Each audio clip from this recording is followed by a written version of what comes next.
We're back. So now we're going to start Q&A. So everyone, you're free to come up to the microphones and ask questions. Can you just tell us your name before you ask a question? That'd be awesome. Come on, y'all. I know y'all got questions. Oh, just come on up.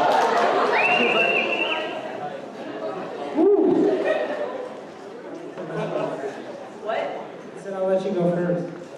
Okay, my name is Laura, and my question is, what's your favorite video that you've done and why? Oh, that's a good question. Choosing a favorite video is like choosing your favorite kid. Because you're not supposed to have one, but you do. For me, it's probably, we did a middle ground Israeli-Palestinian, and it was like one of the most difficult videos we've ever had to do, but I think our director just did a fantastic job. Like, to this day, people will say like, oh my God, that was so well done. So I think I'm really proud of that one. That's probably my favorite too, actually. Whoa. Yeah. I remember it was for this program called Creators for Change, and one of our directors got to go to Jerusalem to shoot this, but it was incredibly a profound experience just to bring the people together. Yeah, we watched it in the office after it was done. I remember there was kind of a moment of silence, like, oh my God, we made it? It's amazing. Yeah. Thanks, Laura. Hi. I'm nervous. But that's not my name. My name is John. So my question is, you guys are pretty big on YouTube. You guys kind of have like a kind of made a name for yourselves as Jubilee Media.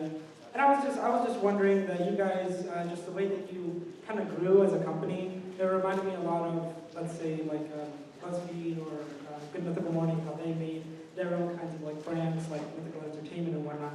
Would you guys consider yourselves YouTubers, or are you guys using YouTube as a medium to make your media? Ooh, that's a good question. Very astute. John, right? John. Yeah, I think that we would describe ourselves as a media company, actually. So even though we love YouTube, we love that culture and the community, I think Jubilee Project was very much like a YouTube channel. And then when I launched Jubilee Media, like Eddie and Eric both got married, did different things. When I launched Jubilee Media, it was very much with the intention of being a media company that you love and watch on YouTube, but hopefully one day you'll see a film like in the theater made by Jubilee. That's like the goal. But one day we'll have a Jubilee land. I don't know. Jubilee. We'll have to workshop the name, but like that is the kind of influence that we would love to have one day. Yeah. Cool, thanks. Show us your whistling, Johnny. Oh yeah, show us your whistling. I also can. This one's from one of my favorite movies, from the Muppets 2012.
I feel like I'm being That was sexy, man. Are we at a competitive whistling contest? I thought we were at Jubilee Media. Whistlers over here. I know, that's incredible.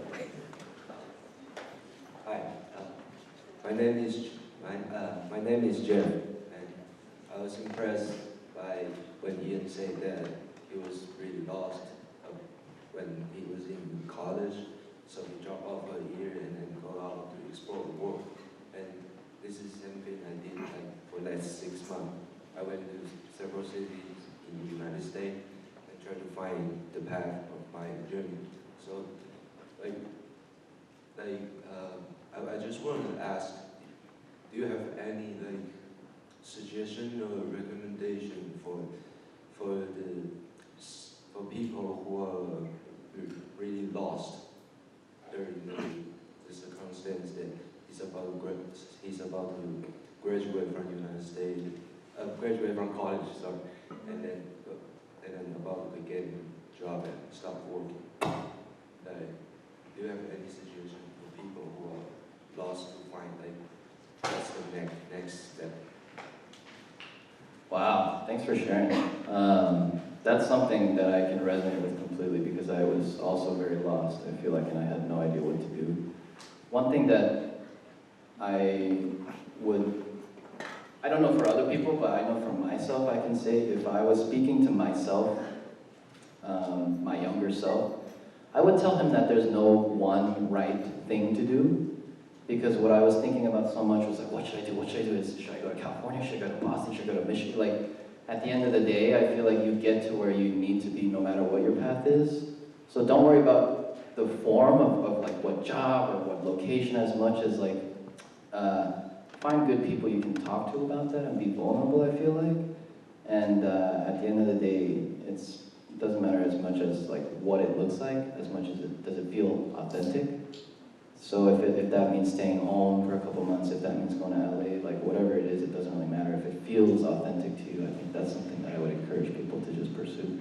But that's a different answer for everyone, what that is. Thank you. Appreciate it.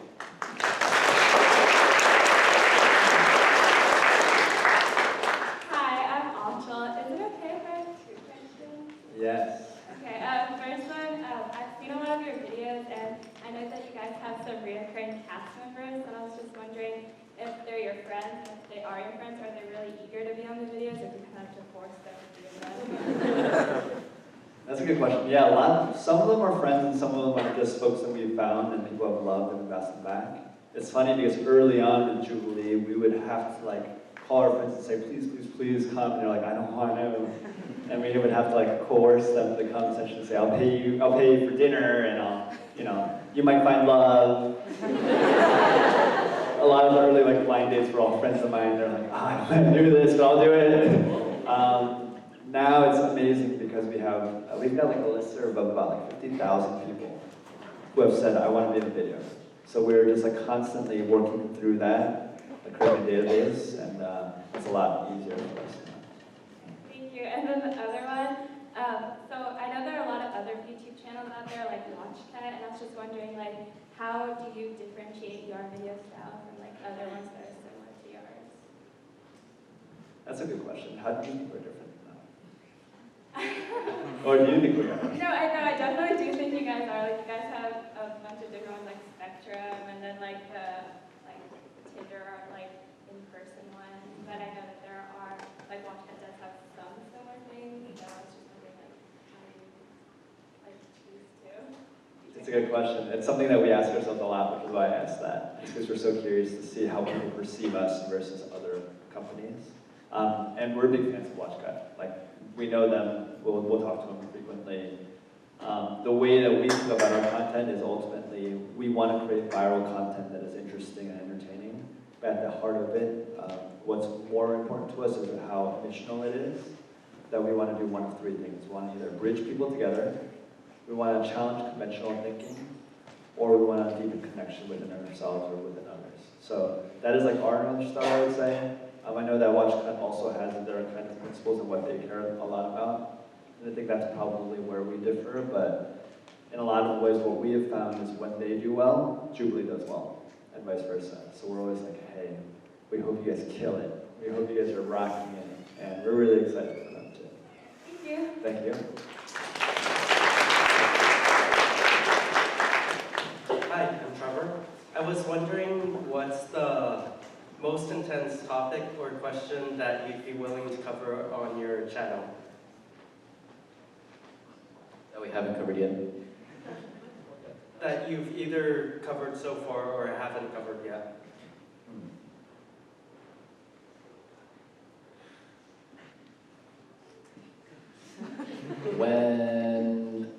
Actually, we've had a lot of conversations about where's the line that we should draw. the one that we argue about all the time is, should we do Black Lives Matter and white supremacists? And the office is split on that one. There's no kind of unanimous conclusion on it, because on one side of it, one of our directors is saying we shouldn't give people like that a platform. You know, it's kind of giving validity to people who are pushing hate. On the other side, the side that I'm on personally, is actually, it's very important that we actually humanize these people, because the moment that we label them and kind of perceive them as other, that's the moment when there's no dialogue, and actually it creates more division, in my personal opinion. But that's, who knows, it might or might not happen. We have to have more conversations internally, but that's one that we've been talking about for a long time. One thing that underlies everything that we do is we want to create a safe space for people, right? So we don't want anyone to be on set or be in one of our experiences and feel like their identity or who they are is under attack.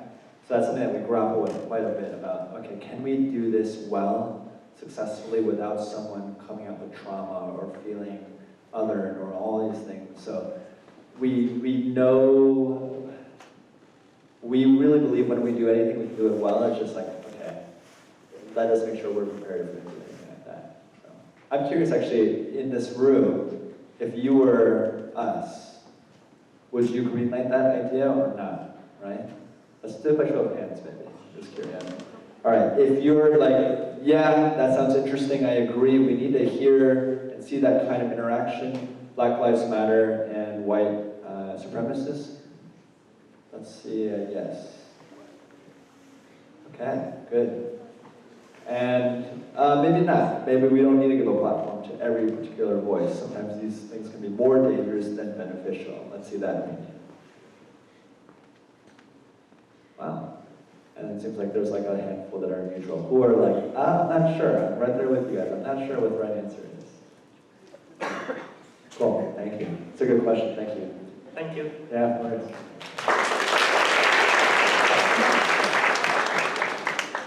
Hi, my name's Jordan, and if you wanted some Corvallis recommendation spots, I would definitely recommend American Dream Pizza or Vinny's Donuts. Ooh, nice. Yeah. Better than Voodoo Donuts? Yeah, I like it better. Okay. Controversial statement. American Dream Pizza. All right, maybe tonight. Yeah, Obama actually stopped at American Dream Pizza in Corvallis. Yeah. Yeah, downtown. Okay. Okay, and then my question is, do you have any like new ideas for videos that you can share with us, or do you have any ideas of directions you want your channel to go in the future? It's a good question. We've got a video that we just shot this past week. The title is Expert Amateur Fraud. We have no idea how it's going to turn out, so you'll see it. But the idea is, for example, we have like a self-defense teacher, and we have an expert self-defense teacher, an amateur self-defense teacher, and one who is actually not a self-defense teacher. And we're having the host come and try to figure out if they can tell who is who. And we just think that it's an interesting thing to kind of look at and examine what does like expertise even look like. How do we trust people? How do we make some of these decisions and hopefully have a good time? So that's like, hopefully a series that you'll see in the next couple of weeks. Yeah, in terms of overall direction where we want to go, I'm actually encouraging all our directors to try to figure out ways to just deepen our relationship with our audience more. And so that means like, you know, having a host, like familiar faces each time, because we don't have a series like that right now. Putting our team in the videos themselves, so our faces actually show up and people get to know who we are. And then also collaborating with followers. So we've started accepting prompts and asking people for episode theme ideas. So that's the direction that we want to go towards, just to collaborate with our followers a lot more so they feel a part of the movement. So that's continually where we want to go. Yeah, thank you guys. Thank you. Hi guys, my name is Nadia, and I don't know if it's a big question, if it's a small question, so tell me if it's too big. When it came to the conception of Jubilee Media, was there ever a point when you wanted to be like, let's be like the next Jackie Chan, let's be the next, let's be like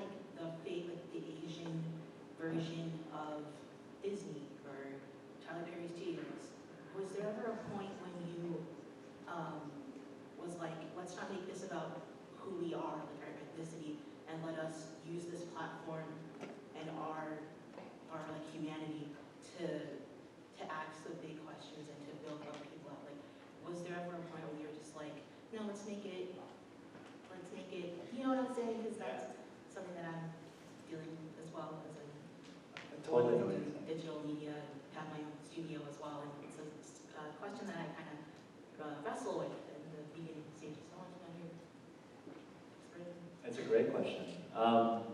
When I started Jubilee Project with Eddie and Eric, it was very, very Asian-centric.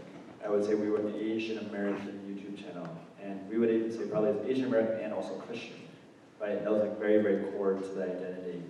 And when Eddie and Eric left, it was just me. It really was like this weird 2-year period where I just felt like, oh man, I'm like the last man standing on a sinking ship. I don't think it was perceived that way, but that's how I felt. And I really had to like do a lot of soul searching as to who I wanted to be, what kind of content I wanted to put out there.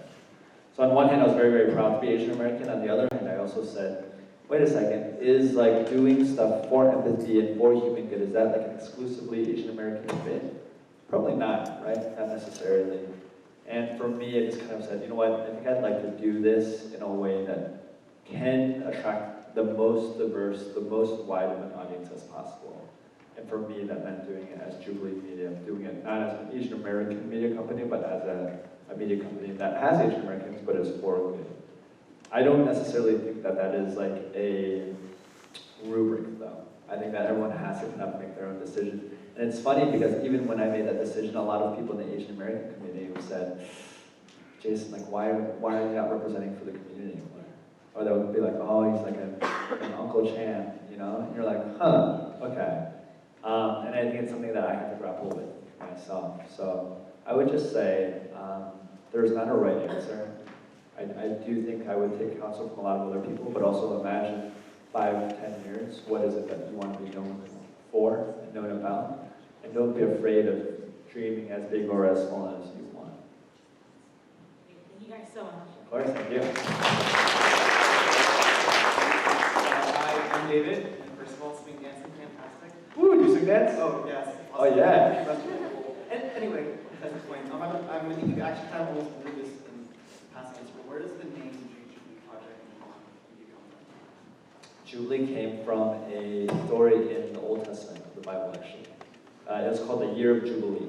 And what it was a year where, like, I think it was every 70 years, the government was supposed to like set imprison people free. They're supposed to let go of all the debts. They're supposed to give a land that had been taken away back. And people were supposed to celebrate and look forward to like this year of celebration and social justice.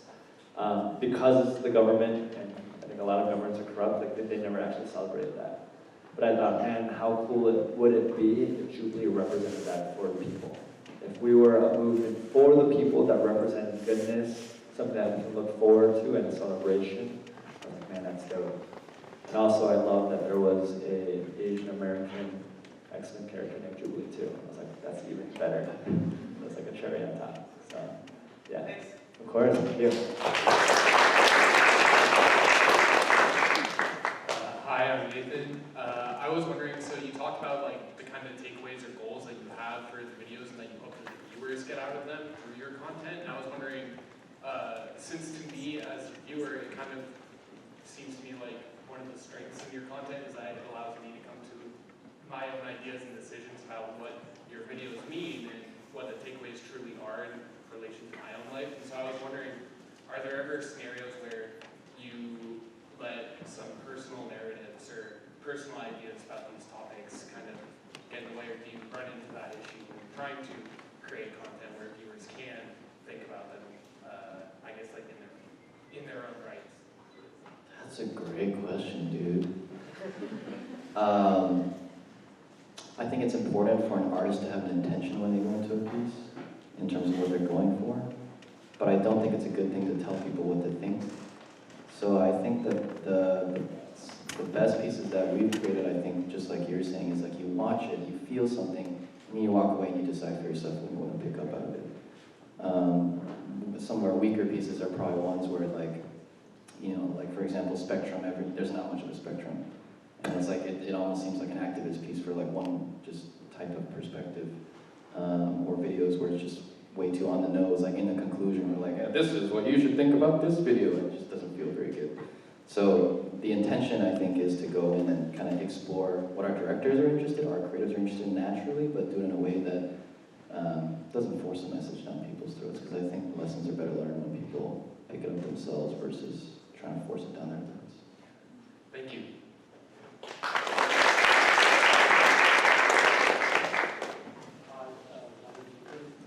I was wondering, for you guys, YouTube is always up and down, what's trending, what's not.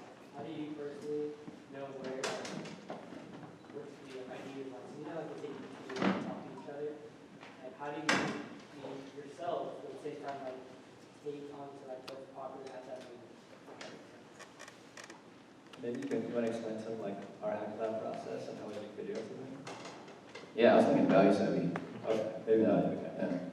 We've got all these different things that we think about behind the scenes, where it's not just like, oh, this is a dope idea, let's do that. Even though that's sometimes how ideas come about. One of the things that we think about for every idea is we think about like a one-by-one graph. And you can actually apply this to a lot of things, but imagine if one axis was value, how valuable is this piece? How much does this piece need to exist? And the other axis being savviness. How accessible, how entertaining, how smart is it, right? So there are all these ideas that we have that are like very valuable. We're like, man, if we made this, it was just so important for the community. We made a piece that featured like a doctor in India who was giving sight to blind children. We're like, this is so important, let's make this video. We put it out, we got maybe like, I don't know, 50,000, 100,000 views, which for us is like on the low end. We said, oh man, we missed the mark here. On the other hand, if we were only trying to make a content that was viral, we know how to make viral content, right? We would like put out a watermelon, you start putting rubber bands on it, you put a little kitten on top, you put a little puppy next to it, you're just gonna wait for the watermelon to explode. You're like, okay, this will go viral, this will hit 1 million views, this will hit 10 million views. Very, very savvy, but what's the point? Why would we do that? Not very much value. So with every single idea that we have, we kind of put it through what we call value savvy spectrum. And we say it has to be incredibly value and incredibly savvy for us to do this. Otherwise, we're not going to put it out. So it's something, as if you're a creative, you kind of think about this all the time, right? Like creativity versus commerce. We're like, man, this is so important. This is just a dope piece of work. Or like, oh, you sold out because you're just doing it for the masses. We think that you have to be both. We think that the best artists are the ones who are incredibly valued and incredibly savvy. One thing I want to share that I feel like I've learned at my time at Jubilee was before Jubilee, I'd like make something that I thought was amazing and then hope that other people liked it essentially. I thought it was good, but then I'd release it to the world and it would get no views and I'd be like, people don't understand this work. They're not watching it. Like, why don't they understand my genius? I misunderstood. Yeah, but now what I try to share with our directors is like, you want to see where people's attention is going. So for example, there's issues that are more important today than they were like 10 years ago. And to make impact on people's awareness, you want to ride the waves of people's attention. So it's not about making something amazing and convincing people to watch it. It's more like going to where people are already paying attention and making things in that arena so that'll be relevant. Or else you're in your own silo, and you're isolated, you're making your own thing, and you think you're a genius artist, but no one really cares. So I would think of it as like riding waves on the ocean. You can't control the waves, but you go to where the waves are. Cool, that's good. Thank you.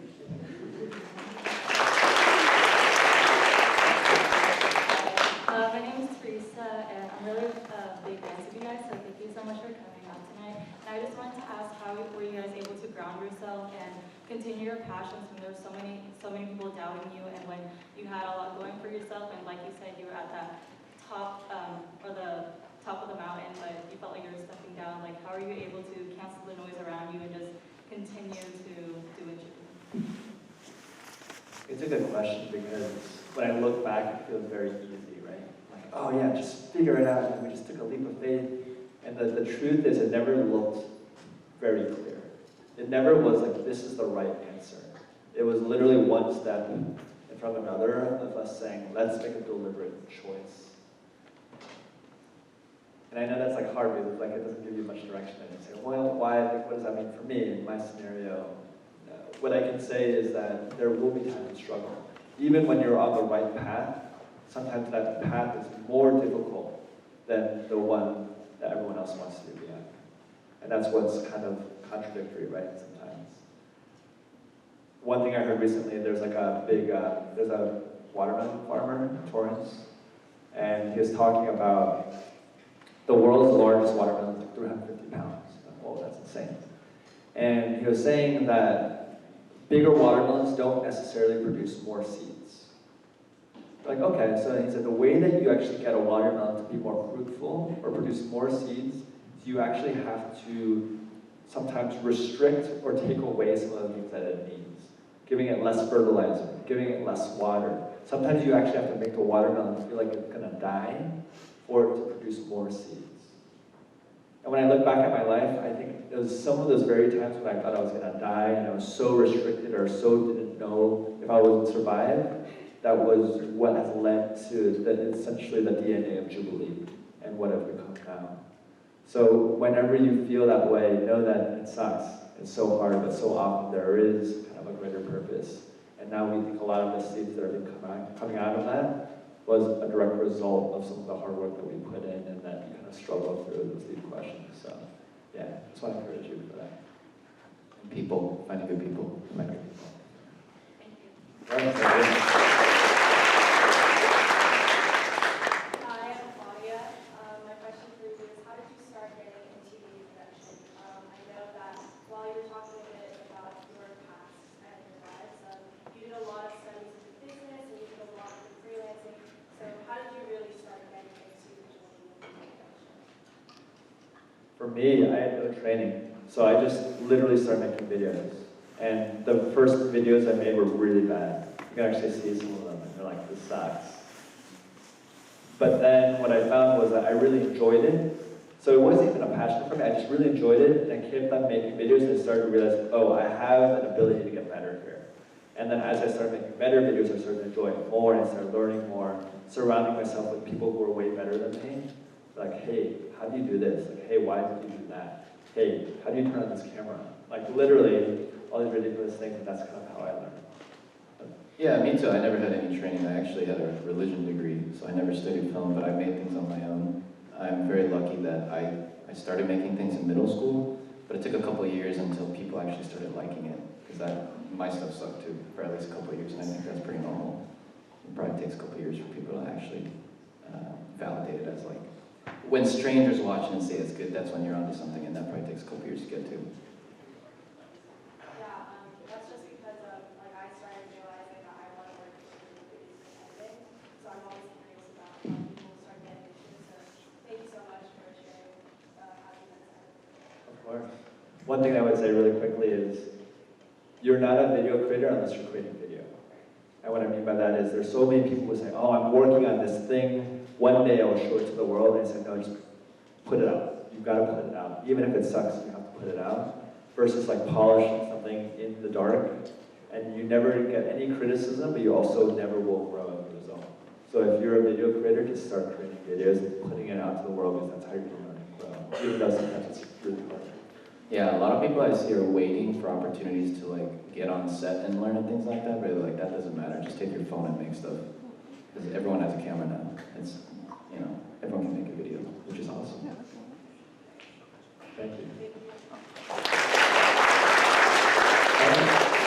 How are you doing on time, by the way? Do we need to speed it up, or? We're gonna have to speed up the next couple questions, so. We'll talk less. All right. But we will get through all the questions. Okay, let's do it. Hi, I'm Susan. So my question is, when creating a series, what first comes to mind?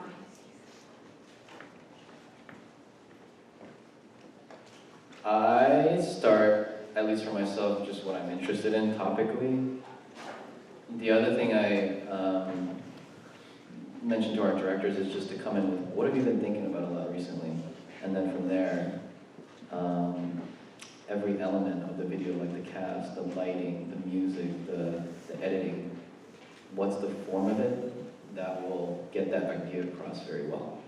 That might sound kind of vague, but for example, if you're really interested in like money or love, then, you know, what should the lighting look like where it's about money or love? You should probably have props of dollars performers on set? What kind of cast would you get? You probably get a millionaire, you probably get a minimum wage worker, right? Once you have an idea of what you're interested in, you can start to think about all these pieces and how it fits to serve that idea. That's kind of how we start a lot of times.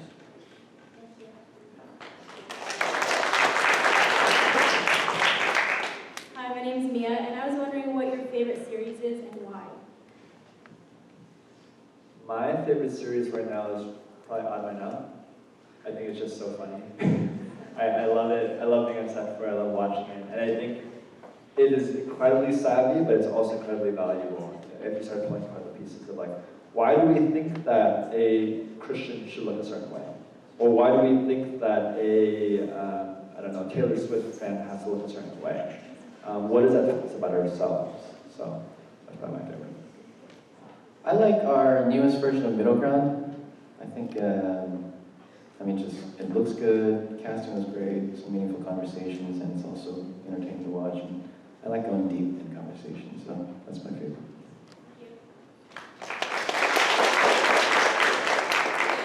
Hi, my name is Maria, and being a media company, especially in an area with like so much talent, how do you keep yourself from like comparing your success to others?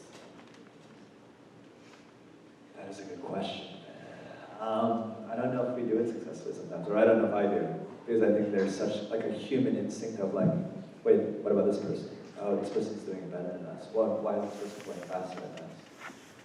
What I have learned though is, and I have to keep on reminding myself of, is we have to run our own race, right? Like if we run someone else's race, we will fail at winning their race and our own.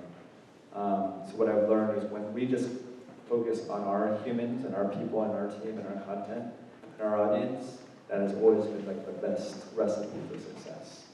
So it's hard, but it's something that we try to do more. Yeah, it's hard, but I think it's nice to remind each other that when you as Jason make something, no one can replicate you as Jason. So it's just realizing you have something to add from your perspective. No one else has experienced your particular life with everything you've gone through. So if you're able to talk about that, they can't tell you're wrong. Just make that.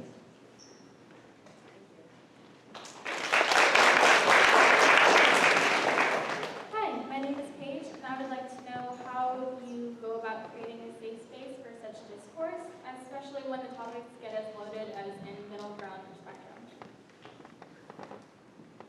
It's hard because we want folks who will authentically share their story, but we also don't want to create a space that is, hostile, right? And we're actually going to do an example of that, so maybe you'll see a little bit of how we try to create a safe space. A lot of it for us is about setting intention, about making it very, very clear, hey, if you are a flat earther, we want you to share your truth, but also we want you to know that your truth is not more important or better than someone else's truth.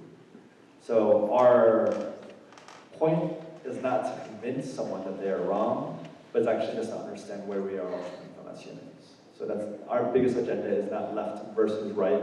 Right is better than left. It's no. Our biggest agenda is let us try to create empathy among these groups. Thank you.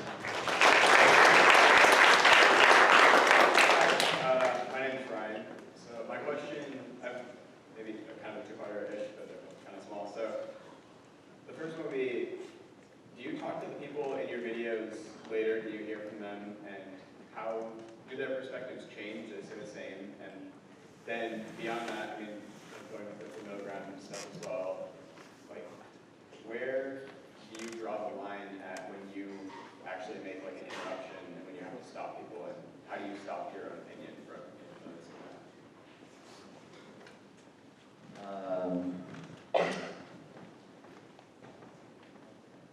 Usually our directors stop things just when it gets a little too spicy, probably. And if you saw the Flat Earther Scientist video, there's a couple times we do that.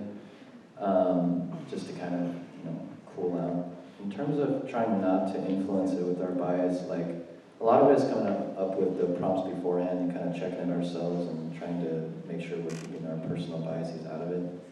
And if we have prompts that lean towards one side, making sure there's other prompts that lean towards the other side. And then just seeing what happens, really. And then trying not to interrupt as much as possible.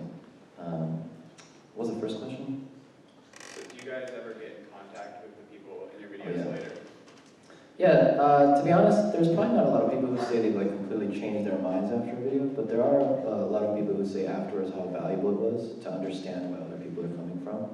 I think that's pretty valuable. People who are able to, they go into it with preconceived notions and thinking, you know, through the lens of a lot of judgment, but afterwards they come out a little less judgmental. So that's nice. It doesn't always happen, but we've heard from people like that. Thank you.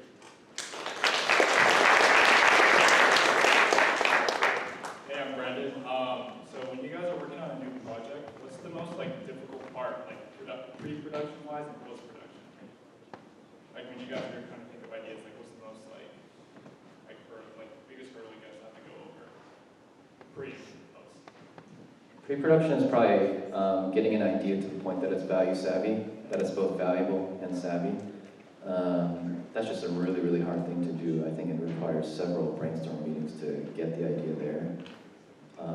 And then post-production, it's probably, the hardest part is on projects where there are like middle ground, especially when there's two sides of an issue, making it not biased is very difficult, actually, because we all come into a video with our own perspective of what message should be pushed. So we try to, if I'm editing a video and I'm liberal, I make sure to show it to a conservative to get their opinion as well. It's a problem if I'm liberal and I show it to a fellow liberal. It's just not going to work. Thanks. Hi, I'm Rianne, and by the way, thank you for your videos. Love watching them. So my question is, have you guys ever wanted to be part of the series at all to show your review? Yeah, we're slowly working our team in, and it's honestly frightening sometimes because there is just this idea of, wow, maybe 1 million people will watch what I have to say, and what if I'm just stupid? But yeah, I think that what I've learned is, man, we're asking all these other individuals to do this. We should be able to put ourselves in their shoes and understand and experience what that is like. And it's scary. But also people are incredibly kind to us, I think. And just our audience is amazing. So we've even done spectrums with just our team. And I think our team is starting to feel like, oh, okay, this is cool. Like people seem to want to hear about what we have to say too. So hopefully you'll see more of that in the days to come. Thank you so much. Thank you. My name is Zach. My question is, you mentioned how the Black Lives Matter versus Voice Services could be too controversial. So have you had any videos that have more dangerous than beneficial? I don't know if I would say that any video has been more dangerous than beneficial. And I think had there been one, we would actually probably have taken it down. So luckily we haven't had that. I do think that there have been some that are spicier than others. One example, for example, was probably pro-vaxxers and anti-vaxxers. And the reason was because people would say, if you are giving anti-vaxxers a platform, this makes it more dangerous for all of us in society if people are getting convinced not to vaccinate their children, right? So it's something that we kind of deliberated quite a bit about. Is this unethical? Is this bad for us to use our platform? Meanwhile, there are these people who would earnestly believe that they should not vaccinate their kids, and why is it that they believe that? So it's something that we actually debated pretty hotly, that we think that we did hopefully the right way, that people understand how and why we did it this way. But a lot of people will disagree with us, and we actually really welcome that, because we think that people's criticism and people's feedback is what makes us better too. So we're not like, you're wrong, we're right, we're gonna do it the Jubilee way. No, this is our channel. This is your channel. Like we're gonna together build this movement. So I think it requires us making mistakes and us listening. Thanks.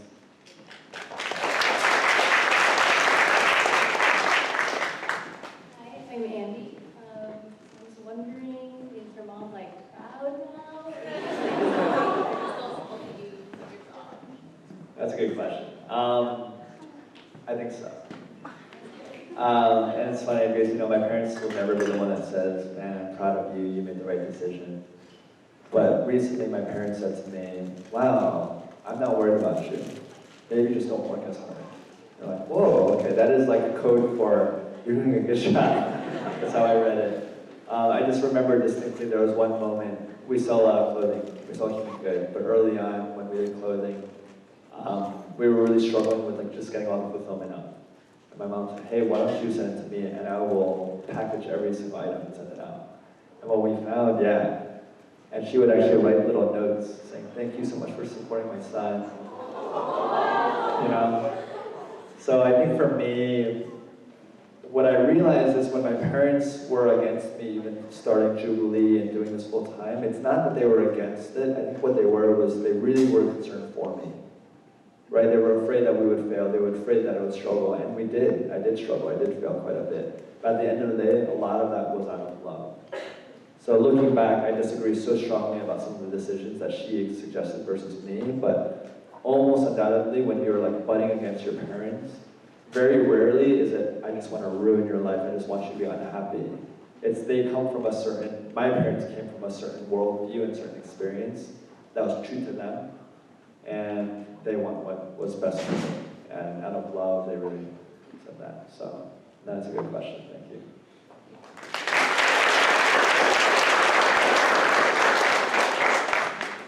Hey y'all, thanks for asking some like really thought-provoking questions. So now we're gonna move into our next segment, which is Spectrum.